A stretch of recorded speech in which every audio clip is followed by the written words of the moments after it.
வன்னியில் இறுதி யுத்தம் நடைபெற்றுக் கொண்டிருந்த நேரத்தில் சீமான் வன்னிக்கு அழைக்கப்பட்டிருந்தார். மும்முரமாக அங்கு யுத்தம் நடைபெற்றுக் கொண்டிருந்த நேரத்தில் சீமான் வன்னியில் வைத்து உளவியல் ரீதியாக தயார்படுத்தப்பட்டார். அதுவும் தலைவர் பிரபாகரன் அவர்களால் சீமான் நேரடியாக தயார்படுத்தப்பட்டதாக நீங்கள் கூறுகின்றீர்கள். சீமான் தயார்படுத்தப்பட்டதன் பெருபேற்றை, அந்த தயார்படுத்தலின் விளைவை தமிழ் இனம் அடைந்து விட்டதா? அப்படி அடைந்து விட்டதாக நீங்கள் நினைக்கின்றீர்களா? நிச்சயமாக அந்த இருக்கு என்றுதான் என்னுடைய கருத்து. எப்படி நான் அதை சொல்றேன்னு சொன்னா, உதாரணமா 2008ஆம் ஆண்டு 2ஆம் மாதம் தலைவரோட சீமான் அண்ணன் அங்கே சந்திச்ச விடயங்கள், அந்த நேரம் எங்களோட போராட்டத்தின் முடிவு பாதை எப்படி போகும் என்ற அனுமானம் திசை தலைவருக்கு இருந்திருக்கலாம். அதுக்கு பிற்பாடு அதை எவ்வாறு நகரும் என்று வச்சிருக்கலாம்.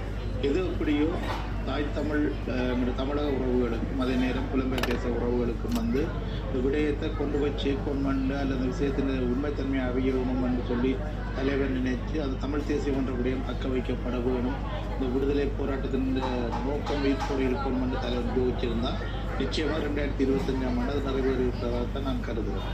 சம நேரத்தில் இதுக்குள்ளே ஒரு தலைவருடைய அந்த அவர் சீமானதாக ஒரு எடுத்த அந்த முடிவு, நீங்கள் சொன்ன மாதிரி இவ்வளோ நேரம் அவரோட செலவற்றிருக்கிறார், இவ்வளோ நேரத்தை அவர் ஒப்பீட்டு ரீதியில் நீங்கள் அந்த சரியான கேள்வி தான். அதாவது கடந்த காலங்கள் நாங்கள் இப்படி அறிக்கையில் ஒரு வெளிநாட்டு பிரமுகருக்கு இவ்வளோ நேரம் தலைவர் ஒதுக்கிறது, இவ்வளோ விடயங்கள் சம்மந்தப்பட்டது.